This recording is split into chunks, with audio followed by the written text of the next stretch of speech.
Bismillahirrahmanirrahim. Assalamualaikum warahmatullahi wabarakatuh. Rabbi shrah li sadri wa yassir li amri wahlul 'uqdatam min lisani yafqahu qawli, amma ba'du.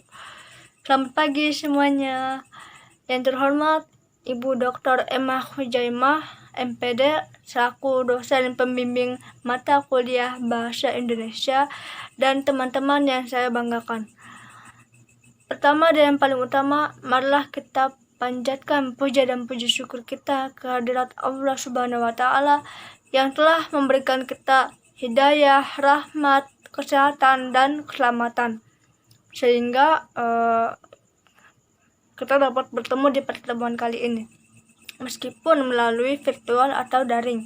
Semoga tidak mengurangi semangat kita dalam belajar untuk menuntut ilmu.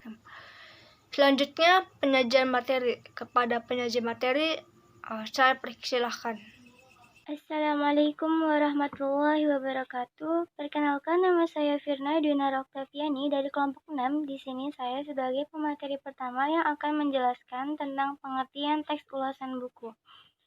Teks ulasan buku, sebagaimana kita tahu, pasti isinya mengulas suatu karya atau mereview suatu karya, baik itu film atau buku. Dalam mengulas, kita harus bersikap kritis untuk kemajuan karya tersebut. Tujuan mengulas adalah untuk menunjukkan sudut pandang atau keterpihakan penulis terhadap suatu karya.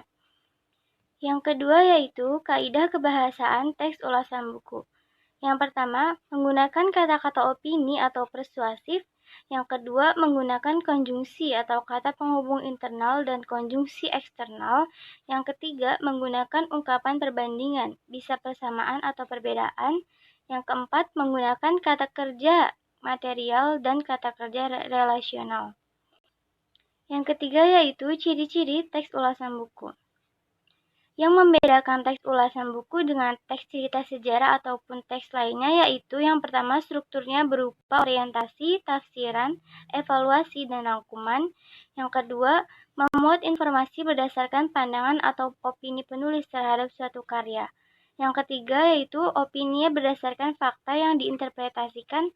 Dan yang keempat, teks ulasan buku juga biasa dikenal dengan resensi.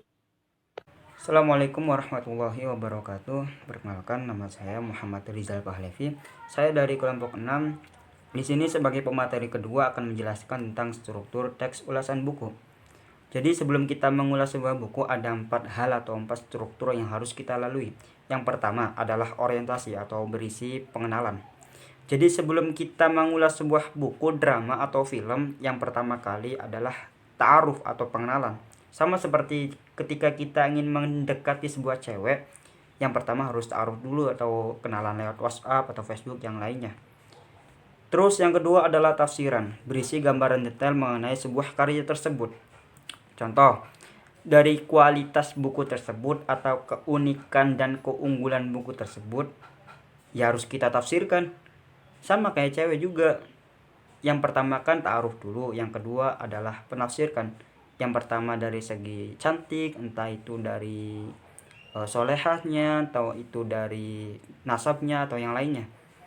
Yang ketiga yaitu evaluasi.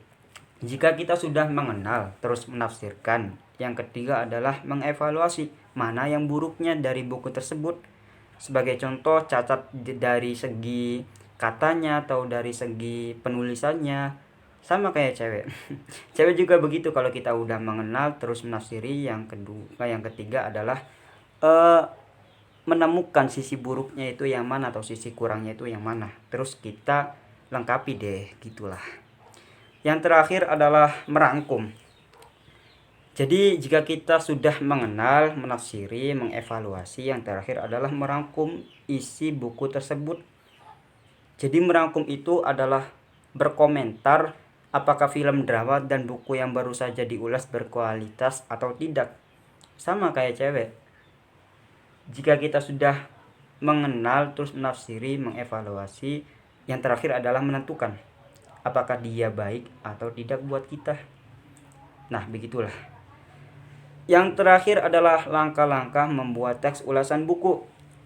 Langkah-langkahnya begini. Yang pertama, mencari buku yang akan diulas. Yang kedua, membaca secara kritis atau secara luas. Yang ketiga yaitu membuat ringkasan. Yang keempat yaitu menentukan kriteria penilaiannya. Yang kelima adalah mencari buku pembanding dan referensi untuk rujukan. Jadi kita jangan terpatok dalam satu buku tersebut. Kita harus mempunyai wawasan luas atau referensi yang lain untuk membenarkan referensi yang pertama. Yang terakhir adalah menulis ulasannya. Cukup sekian dari saya. Saya kembalikan kepada moderator. Assalamualaikum warahmatullahi wabarakatuh. Demikianlah presentasi kelompok kami. Mari kita mengucapkan hamdalah bersama. Alhamdulillahirabbil alamin. Saya sebagai moderator kurang lebihnya mohon maaf. Sekian, terima kasih atas perhatiannya. Wallahul muwaffiq illa aqwamit thoriq. Wassalamualaikum warahmatullahi wabarakatuh.